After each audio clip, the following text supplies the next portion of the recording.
मुख्यमंत्री योगी आदित्यनाथ वाराणसी दौरे पर पहुंचे, जहां उन्होंने उदय प्रताप कॉलेज के 115वें स्थापना दिवस समारोह में मुख्य अतिथि के तौर पर शिरकत की, जहां सीएम का स्वागत छात्राओं ने राम के भजन से किया। वहीं कार्यक्रम को संबोधित करते हुए सीएम ने कहा कि यूपी कॉलेज का नाम शिक्षा जगत का चमकता हुआ सितारा है। गत सदी में शिक्षा और सर्वांगीण विकास के क्षेत्र में यूपी कॉलेज ने जो काम किए हैं, इसके लिए पूरा यूपी और देश विनम्र भाव से कृतज्ञता व्यक्त करता है।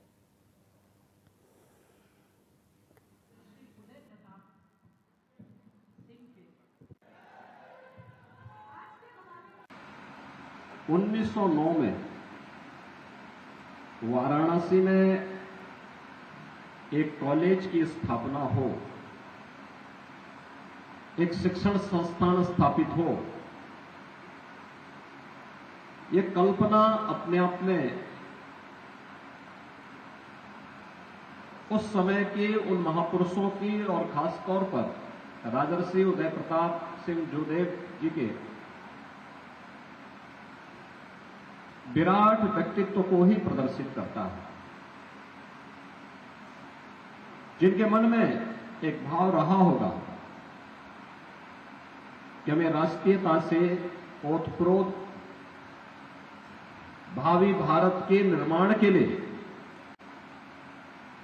एक ऐसी शिक्षण और प्रशिक्षण संस्था देनी है जो देश की आजादी के आंदोलन को तो एक गति दे ही सके,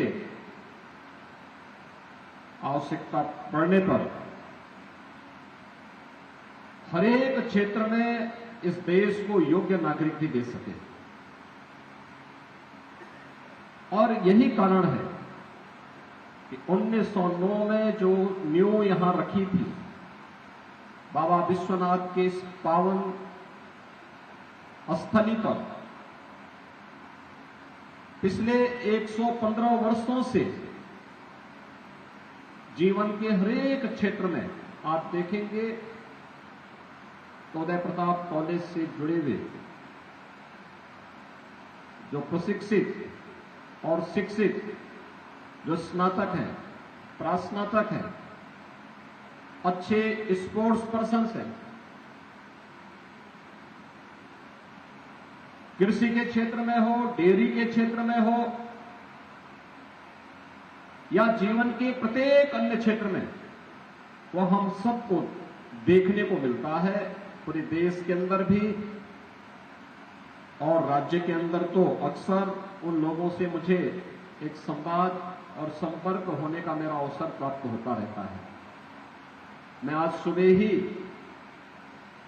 जब इस कार्यक्रम के लिए गोरखपुर से प्रस्थान कर रहा था, तो गोरखपुर में मंदिर के द्वारा संचालित महाराणा प्रताप शिक्षा परिषद के अध्यक्ष वर्तमान में जो हैं, उनका नाम भी उदय प्रताप सिंह है। प्रोफेसर उदय प्रताप सिंह वह पूर्वांचल विश्वविद्यालय के कुलपति थे। तो आज सुबह सुबह उनकी उम्र इस समय लगभग 95 साल है। वे मेरे पास आए, उन्होंने कहा कि आज आप यूपी कॉलेज जा रहे हैं। मैंने कहा कि मैं उसी कॉलेज में 5 वर्ष रह करके पढ़ा हूं।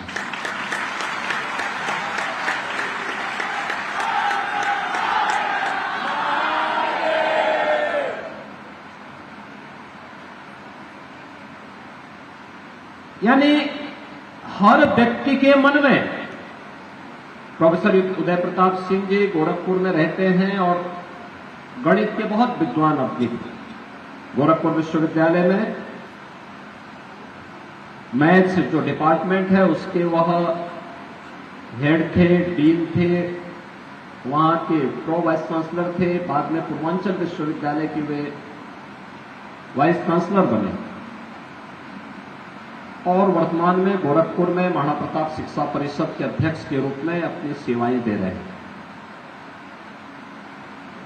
मैं स्वयं उनकी बातों को देख करके कि जो व्यक्ति स्वयं एक ऊंचाई प्राप्त करने के बाद आज 95 वर्ष की उम्र में भी अपनी उस पुरातन संस्था को स्मरण कर रहा हो, तो मुझे बताने लग गए हो, कहने लगे साहब हम घुड़सवारी भी वहां करते थे, वहां पे हमारे समय में खेल के कार्यक्रम इस प्रकार के थे, संध्या वंदन के ये नियम थे, ये सारे कार्यक्रम वहां इस रूप में होते थे।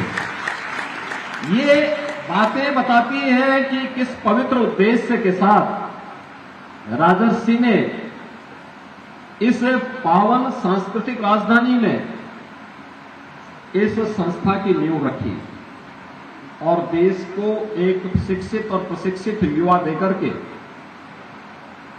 आत्मनिर्भर युवा देकर के स्वतंत्रता के पूर्व राष्ट्रभक्त नौजवानों की एक पीढ़ी को इस संस्था के माध्यम से तैयार करने का कार्य किया।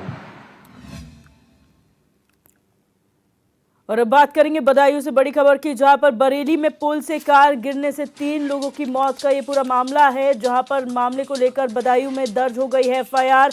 ये बड़ी खबर आपको बता रहे हैं, पीडब्ल्यूडी के 4 अभियंताओं के खिलाफ नामजद केस दर्ज हुआ है। एफआईआर में गूगल मैप का भी नाम है।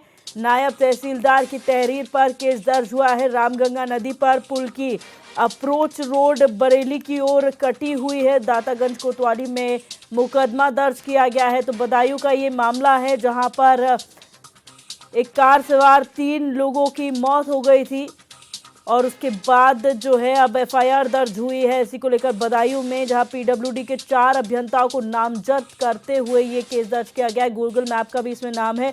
रिंकू भारद्वाज हमारे संवाददाता हमारे साथ जुड़ चुके फोन लाइन पर। रिंकू, जानकारी चाहेंगे, जो मामला सामने आया था उसमें क्या कार्रवाई हुई है? देखिए दिव्य बता दूं, जो रामगंगा की अप्रोच पुल है उस पर बीते दिनों एक कार दुर्घटनाग्रस्त हो गई थी। इस दुर्घटनाग्रस्त कार में 3 लोगों की मौत हुई थी।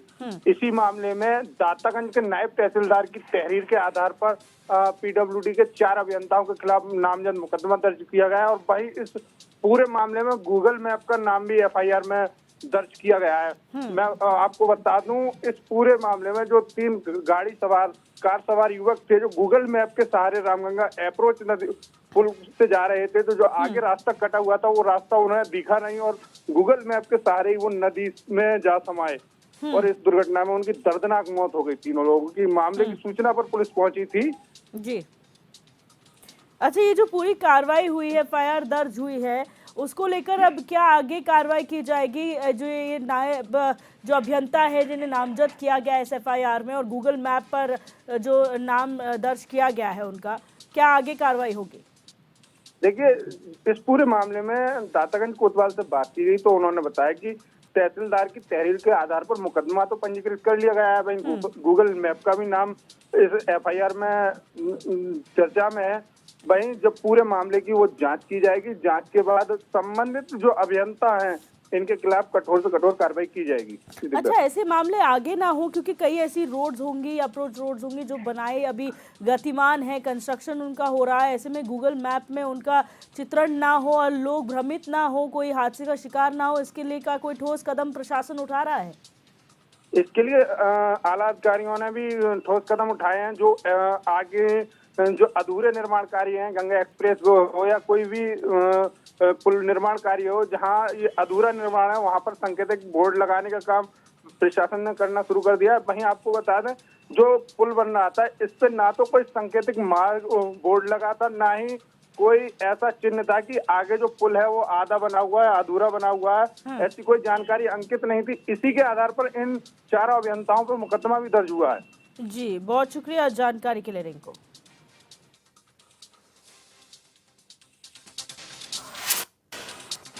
और अलीगढ़ से बड़ी खबर का रुख करेंगे, जहां एसओजी प्रभारी अंकित चौधरी को गोली लगी है। ये बड़ी खबर आपको बता रहे हैं, पिस्टल जमा करने के दौरान अचानक गोली चल गई। पिस्टल जमा करने पुलिस लाइन पहुंचे थे प्रभारी और घायल अवस्था में प्रभारी को अस्पताल में भर्ती करा दिया गया है। ये बड़ी खबर आपको बता रहे हैं, अलीगढ़ से बड़ी खबर है, जहां पर एसओजी प्रभारी है अंकित चौधरी, जो अपनी पिस्टल जमा कराने गए थे पुलिस लाइन में और इसी दौरान गोली चल गई उनकी पिस्टल से, जिसमें वो घायल हो गए हैं और घायल अवस्था में उन्हें अस्पताल में भर्ती कराया गया है।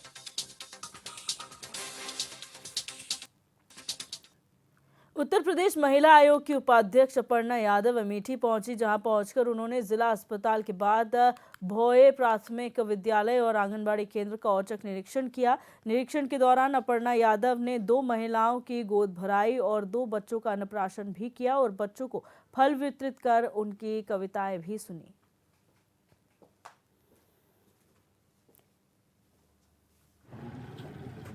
उत्तर प्रदेश का मुख्यमंत्री हमेशा बड़े कद का ही होता है और मैं समझती हूँ आदरणीय योगी जी जो हमारे यशस्वी मुख्यमंत्री हैं, उन्होंने लगातार कैंपेनिंग करी अपनी पार्टी के लिए, भारतीय जनता पार्टी के लिए। सभी का उनके साथ विश्वास है, उनके साथ सभी का साथ है और प्रधानमंत्री जी का उनको आशीर्वाद है। तो मैं समझती हूँ कि प्रधानमंत्री जी की जो नीतियाँ हैं, जो उनका एक तरीका है काम करने का, उसी के सभी लोग उसी के अनुरूप काम करते हैं। कानपुर की सीसामऊ सीट से विधायक निर्वाचित होने के बाद नसीम सोलंकी पहली बार महाराजगंज जेल में बंद अपने पति इरफान सोलंकी से मुलाकात करने पहुंचे। इस दौरान नसीम के साथ उनकी दोनों बेटियां और सपा विधायक मोहम्मद हसन रूमी, अमिताभ बाजपेयी भी मौजूद रहे। जेल के अंदर करीब आधे घंटे उनकी मुलाकात हुई। इरफान ने कहा कि शिव मंदिर का काम जरूर करवाना, इसके साथ ही पारिवारिक मामलों के अलावा इरफान के कानूनी मामलों और उनकी वर्तमान स्थिति पर भी चर्चा की गई है। विधायक मोहम्मद हसन रोमी और अमिताभ बाजपेयी ने बताया कि ये मुलाकात पूरी तरह से व्यक्तिगत थी।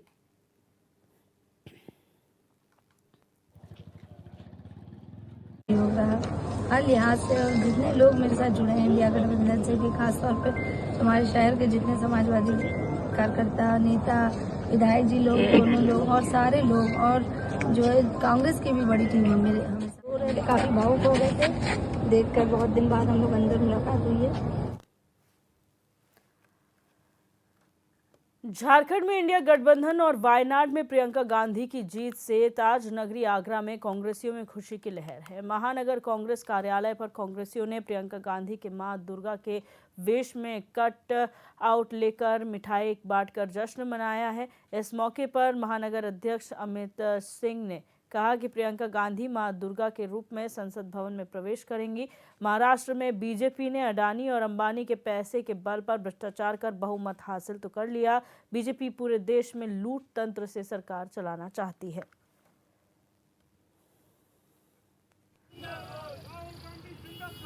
कांग्रेस गठबंधन, इंडिया गठबंधन की पूरे देश में बहुत अच्छी पोजीशन पे हम लोग आए हैं। आज हम झारखंड में सरकार बनाने जा रहे हैं। हमारी माननीय प्रियंका गांधी जी राष्ट्रीय महासचिव वायनाड में ऐतिहासिक जीत की तरफ हैं और मुझे लगता है रिकॉर्ड बनाएंगी। इतनी बड़ी जीत तो नरेंद्र मोदी की भी नहीं हुई। ये जनता का झुकाव है। महाराष्ट्र के अंदर पैसा बांटा गया, सत्ता का दुरुपयोग किया गया और महाराष्ट्र की जो भारतीय जनता पार्टी की जीत है वो इलेक्शन कमीशन को मैं उसका पूरा श्रेय देता हूँ।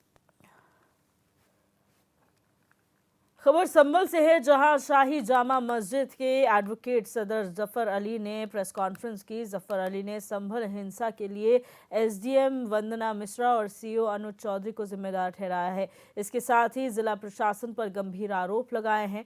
वहीं प्रेस कॉन्फ्रेंस के बाद पुलिस ने एडवोकेट सदर जफर अली को हिरासत में ले लिया है। हालांकि अभी तक पुलिस अधिकारियों की ओर से इसकी पुष्टि नहीं की गई है।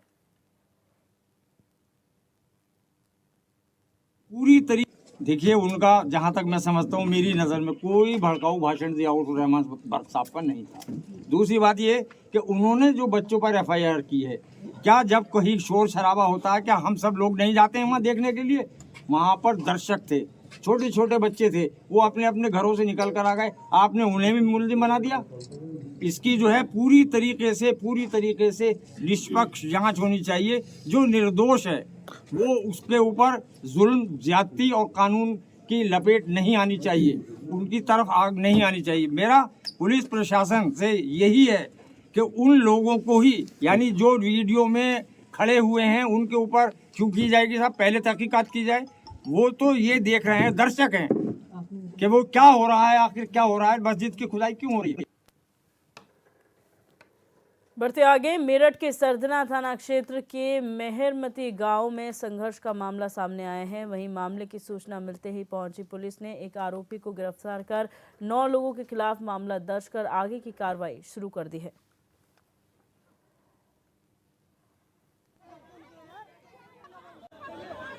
मुस्लिम समाज की बहुसंख्या आबादी है, उनकी संख्या तकरीबन वहाँ 7 या 8 हज़ार है दोनों गांव की मिला के, और जबकि हिंदू समाज की आबादी मात्र 600 है।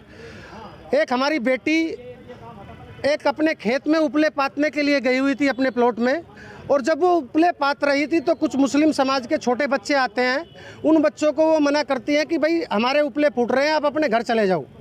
परंतु वो बच्चे अपने समाज के अपने बड़े भाइयों को कहते हैं कि वो हमें वहाँ मना कर रही हैं, तो उनके परिवार के बड़े लोग आते हैं और आकर उस बिटिया के साथ में दुर्दांत तरीके से मारपीट करते हैं। उस बेटी का सिर फोड़ दिया जाता है। उस बेटी के पिताजी और उसके भाई वहाँ पहुँचते हैं तो उनको भी बुरी दुर्दशा के साथ में पीटा जाता है। किसी के सिर में चोट है, किसी का दांत टूटा हुआ है। बहराइच में किसानों की मुसीबतें बढ़ती ही जा रही हैं। जिले में खाद के बाद अब बीज की भारी किल्लत चल रही है। बीज केंद्रों में हफ्तों चक्कर काटने के बाद भी कई किसान खाली हाथ घर लौट रहे हैं, जिसके चलते पयागपुर में दिव्यांग किसान से एक बोरी बीज के लिए 1000 रुपये वसूले गए। तो वहीं विशेश्वरगंज विकासखंड किसान केंद्र पर भी बीज के लिए किसानों में जमकर धक्का मुक्की हुई, जिसमें एक किसान घायल भी हुआ है। पहले खाद और अब बीज की दोहरी मार से किसान जूझ रहे हैं।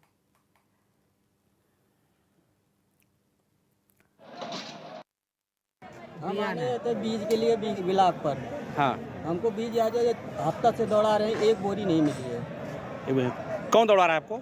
जो यहाँ पर बांटते हैं। क्या बोले? अब वो बोले चार से आज से एक बोरी केवल दिए हैं। एक बोरी कितने में दिया?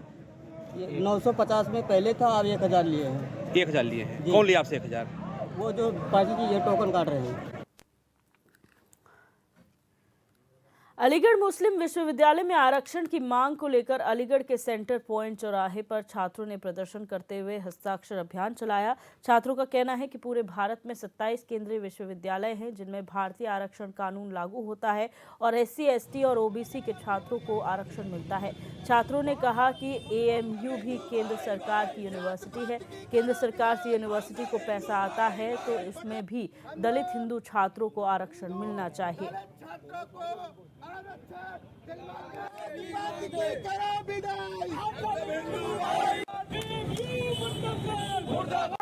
अलीगढ़ मुस्लिम विश्वविद्यालय के अंदर हिंदू दलित छात्रों का जो अधिकार है आरक्षण, हम लोग उसकी मांग कर रहे हैं। देखिए, केंद्र सरकार के पैसे से चलने वाला एक विश्वविद्यालय जिसमें हिंदू दलित छात्रों को आरक्षण देने का काम नहीं किया जाता, वहीं बनारस के अंदर बनारस हिंदू विश्वविद्यालय के अंदर हिंदू दलित छात्रों को आरक्षण देने का काम किया जाता है। जनता के पैसे से चलने वाले विश्वविद्यालय में दलित हिंदू छात्रों को आरक्षण क्यों नहीं? हम लोग महामहिम राष्ट्रपति जी के नाम एक ज्ञापन जो है दिए हैं, जिसमें 5 बिंदु हम लोगों ने लिखे और उसमें मांग किया है कि हिंदू दलित छात्रों को अलीगढ़ मुस्लिम विश्वविद्यालय के अंदर आरक्षण मिलना चाहिए। जिस प्रकार पूरे भारत की 27 केंद्रीय विश्वविद्यालयों में संविधान का पालन करते हुए सरकारी आरक्षण नीति का पालन होता है, वहाँ के SC, ST, OBC के व आदिवासी छात्रों को आरक्षण दिया जाता है। और वहीं अलीगढ़ में स्थित अलीगढ़ मुस्लिम विश्वविद्यालय में संविधान को ताक पर रखकर डॉक्टर भीमराव अंबेडकर जी का जो सपना था उसे चूर करते हुए यहाँ पर दलित छात्रों को, आदिवासी छात्रों को, पिछड़े छात्रों को, कर्मचारियों को, प्रोफेसरों को उसका लाभ नहीं दिया जाता। यहाँ पर लाभ दिया जाता है तो मन्नान वानी जैसे। बुलंदशहर के नरसेना में मोहम्मदपुर बरवाला में भुने हुए चने खाने से दादा और पोते की संदिग्ध परिस्थितियों में मौत हो गई, जबकि परिवार के अन्य 2 सदस्य अभी भी अस्पताल में भर्ती हैं। वहीं मामले की सूचना मिलते ही पहुंची पुलिस ने शवों को कब्जे में लेकर पोस्टमार्टम के लिए भेज दिया है और मौत की वजह की जांच की जा रही है।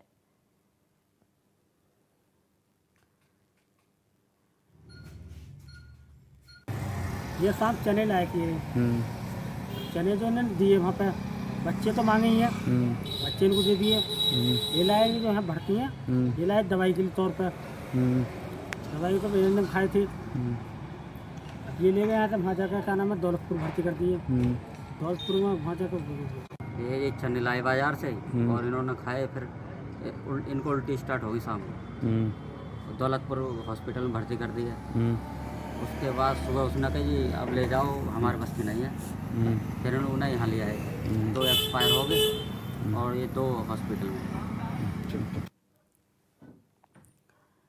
कानपुर के थाना ग्वालटोली में तैनात एक दरोगा पर उसकी पत्नी ने गंभीर आरोप लगाए हैं। पत्नी ने दरोगा पर मानसिक और शारीरिक उत्पीड़न करने समेत निजी तस्वीरें वायरल करने के आरोप लगाए हैं, जिसे लेकर पीड़िता ने पुलिस कार्यालय में सहायक पुलिस आयुक्त से मुलाकात की और मामले की जांच कराने की मांग की। वहीं मौके पर मौजूद दरोगा ने भी अपना पक्ष रखते हुए बताया कि महिला ने उसके साथ धोखे से शादी की है, क्योंकि वो पहले से ही शादीशुदा है। फिलहाल सहायक पुलिस आयुक्त के आदेश पर मामले की जांच की जा रही है। आपने शादी नहीं कर रखी इससे पहले? महिला मेरठ की रहने वाली हैं और दरोगा जी यहीं पोस्ट है कानपुर में। तो इनका आरोप है कि वो शादी के बाद भी उनको अपने घर में नहीं रख रहे हैं और दरोगा जी का भी अपना आरोप है इनके खिलाफ। तो मामला संगीन है, गहराई से जांच करने के लिए टीम गठित की जा रही है और उसके बाद कार्रवाई की जाएगी। जो दरोगा है आदित्य कुमार लोचव, ये एक दरिंदा है। ये फेसबुक पे, इंस्टाग्राम पे, सोशल मीडिया पे दोस्ती करता है लड़कियों के साथ, फिर उन्हें अपने जाल में फंसाता है, फिर उनसे रिलेशनशिप बिल्ड करता है, फिर उनकी वीडियो बनाता है, उनसे उनकी कॉन्फिडेंशियल चीज़ें जानता है, उनसे पैसे लेता है, फिर उन्हें थ्रो कर देता है। इसकी ना जाने मेरे साथ भी यही हुआ है सेम। इसने मेरे साथ बहुत गलत किया है और मैं नहीं चाहती और लड़कियों के साथ भी गलत हो, और जो लड़कियों के साथ इसने गलत किया हुआ है। इस लड़की से मेरी शादी 17 फरवरी 2024 में हुई थी और शादी के बाद 20 दिन में घर रहा था। उसके बाद मैं जून में घर गया था, जून 2024 में। जैसे ही मैं घर गया था तो मैंने इसके मोबाइल में ट्रांजैक्शन हिस्ट्री जो कि देखी थी, इसके द्वारा दिखाई गई थी, तो उसमें 6-7 लोगों को गलत तरीके से ट्रांजैक्शन हो रहा था, जो मेरे परिचित नहीं है, ना ही इसके रिश्तेदारी लगते थे, और उसमें लाखों में ट्रांजैक्शन था। मैंने उनसे जानकारी करी तो मुझे इन्होंने कुछ नहीं बताया, बात को गोल मोल करके खा गई। इनके काफ़ी सारे बैंक अकाउंट हैं जिनकी मैं गिनती नहीं कर सकता, और हर खाते में 15-20 लाख से ज़्यादा का ट्रांजैक्शन है। कुछ में करोड़ों के भी ट्रांजैक्शन है, आय का कोई स्रोत नहीं।